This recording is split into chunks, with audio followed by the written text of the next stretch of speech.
Presa mesmo. Bom, o texto de hoje, mais uma vez das percepções deste observador distraído, é um texto que se encontra na página 137 da seção devocionais, bem no finzinho da página. O texto começa assim: todos sabemos que aquilo que determina a qualidade da nossa vida é muito mais o tipo de vínculo que estabelecemos com as pessoas do que os lugares que frequentamos. Isso serve para a família, trabalho, religião, associações políticas, movimentos sociais, ou mesmo para um grupo de amigos que se reúne para uma partidinha de futebol ou happy hour após o expediente de trabalho. O espaço físico tem sua importância, mas nem sempre é determinante. Isso é tão verdadeiro que, dependendo da afetividade das relações que desenvolvemos, apreciamos voltar ou não a determinados lugares. Se aquilo que nos afeta for positivo, pode não ser o lugar mais bonito do mundo, mas a afetiva e boa memória dos vínculos enche de beleza o que não é belo. Parece-me que o contrário também é verdadeiro. Há vínculos que não escolhemos, estão postos desde que viemos ao mundo. Outros, no entanto, passam pela nossa capacidade de decidir. Uma família onde os filhos se sentem responsáveis pelo bem-estar dos pais é um ambiente muito provavelmente desagradável para esses adolescentes. Ainda que morem numa mansão, submeter o corpo e a mente num ambiente de trabalho onde os esforços pessoais são subestimados ou passam despercebidos é desestimulante, mesmo que haja flexibilidade de horários ou um escritório que atenda às mais novas tecnologias e cuidados ergonômicos. Da mesma forma, você pode ser adepto de uma religião e participar das suas reuniões, gostar do que ouve, do que vê, mas em nenhum momento ser chamado pelo seu nome. Você pode se encantar e ter experiências místicas inomináveis neste lugar, mas se não puder participar das decisões e dos rumos do grupo que está envolvido ou que você desenvolve esse vínculo, qual será a qualidade desse vínculo? Tudo bem que há pessoas que se contentam em não ter participações nas decisões, mas há outros que não experimentam sentimento de pertença se forem apenas ouvintes. É o meu caso, por exemplo. É verdade que há lugares em que os vínculos não têm a necessidade de serem fraternos, como no trabalho, e não por acaso chama-se vínculo empregatício. Mas outros lugares que necessitam de verdadeira fraternidade, sob pena de não cumprirem o propósito para o qual existem.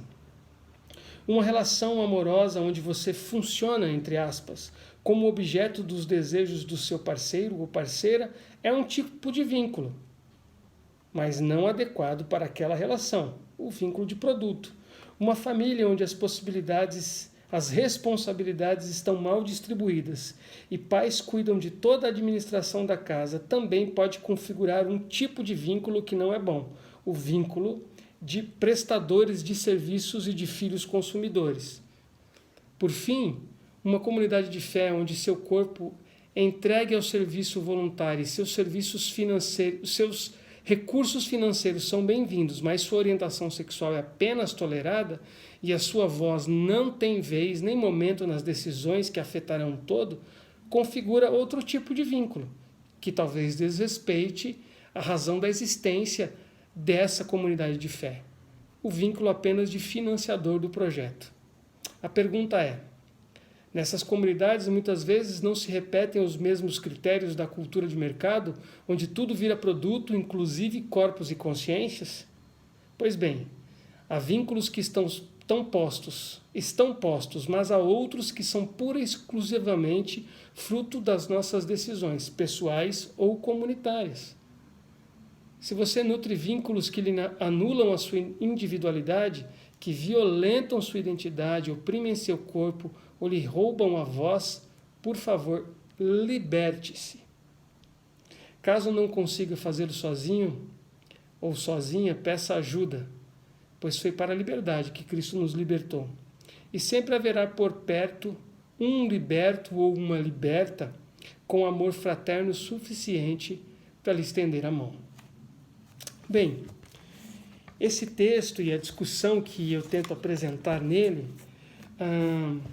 gera muitas questões.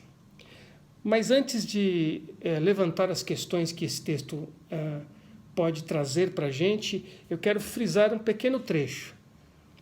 A qualidade, o que determina a qualidade da nossa vida é muito mais o tipo de vínculos que estabelecemos com pessoas do que os lugares que frequentamos. O que determina a qualidade da nossa vida é muito mais o tipo de vínculos que estabelecemos com as pessoas do que os lugares que frequentamos. Bem, essa afirmação gera 3 consequências básicas. A primeira é que é sua e minha responsabilidade discernir o vínculo certo para cada ambiente. Ou seja, não confundir os vínculos e os ambientes. Por exemplo, um ambiente de trabalho, por mais gostoso que seja de estar, de frequentar, de trabalhar, de se dedicar, de se debruçar, é um ambiente de trabalho. É possível que num ambiente de trabalho haja relações fraternas? É possível, mas seria ingenuidade esperar ou ter expectativa profunda de que um ambiente de trabalho seja sempre um ambiente fraterno. Um ambiente de uma comunidade de fé, por exemplo, é um ambiente em que a gente deve esperar uma relação do tipo vínculo empregatício, a não ser que você seja funcionário dessa instituição religiosa. O que você espera de um ambiente religioso é que ele seja fraterno. Pois bem, é sua responsabilidade discernir os lugares e os vínculos para cada lugar. E não esperar de determinados lugares vínculos que esses lugares não são capazes de propiciar ou proporcionar, porque não é a razão da existência deles. Segunda consequência básica desta afirmação: é sábio dar mais importância aos vínculos do que aos lugares onde eles acontecem. O lugar mesmo é o vínculo. Tanto que, se você tem bons vínculos, vínculos fraternos, vínculos de amor, vínculos de relações responsáveis, vínculos que são nutridos por valores que sustentam a sua caminhada, não importa onde você viva esses vínculos. Eu tive muitas experiências com pessoas encarceradas. E como você deve saber, um cárcere não é o melhor lugar do mundo. E nessas experiências eu vi muitos vínculos afetivos reais, verdadeiros. E a gente podia discutir um montão de coisas dentro disso, mas o fato é que o vínculo determina o lugar. Ou seja, cuide, seja sábio, porque o que é mais importante que o lugar que você frequenta, os lugares que você vai, é o tipo de vínculo que você estabelece. Por fim, é indispensável você cuidar bem do seu vínculo, porque ao final de qualquer experiência, ou ao final de cada ciclo de uma vida, de um trabalho, de um projeto, de uma relação entre funcionário e empregador, no final mesmo, sabe o que fica? São os vínculos. Então, é indispensável que você cuide bem dos seus vínculos, seja que tipo de vínculo for, em que ambiente, em que situação existencial. Porque o que determina a nossa vida, de fato, são os vínculos que nós criamos e a maneira como nós alimentamos esses vínculos, independentemente dos lugares por onde a gente passa. Qual é o meu desejo para nós, para todos nós que estamos passando esse tempo de isolamento, de quarentena, de distanciamento social? É que a gente possa buscar os nossos vínculos e a gente possa se encontrar, mesmo que virtualmente, com pessoas com as quais a gente desenvolveu vínculos saudáveis, vínculos fraternos, vínculos de mútua responsabilidade, vínculos de amorosidade.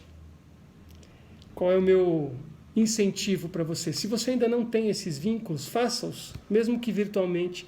Se há alguém que você precisa retomar uma conversa, se há alguém que você ama, que você gosta, que você aprecia a companhia, essa é uma boa hora para retomar. Porque o que de fato faz da nossa vida uma vida significativa é a qualidade dos vínculos que nós desenvolvemos, tá bom? Fica aqui essa percepção de um observador distraído que deseja que você tenha muitíssimos e bons vínculos. Um abraço e até amanhã na próxima live às 22h.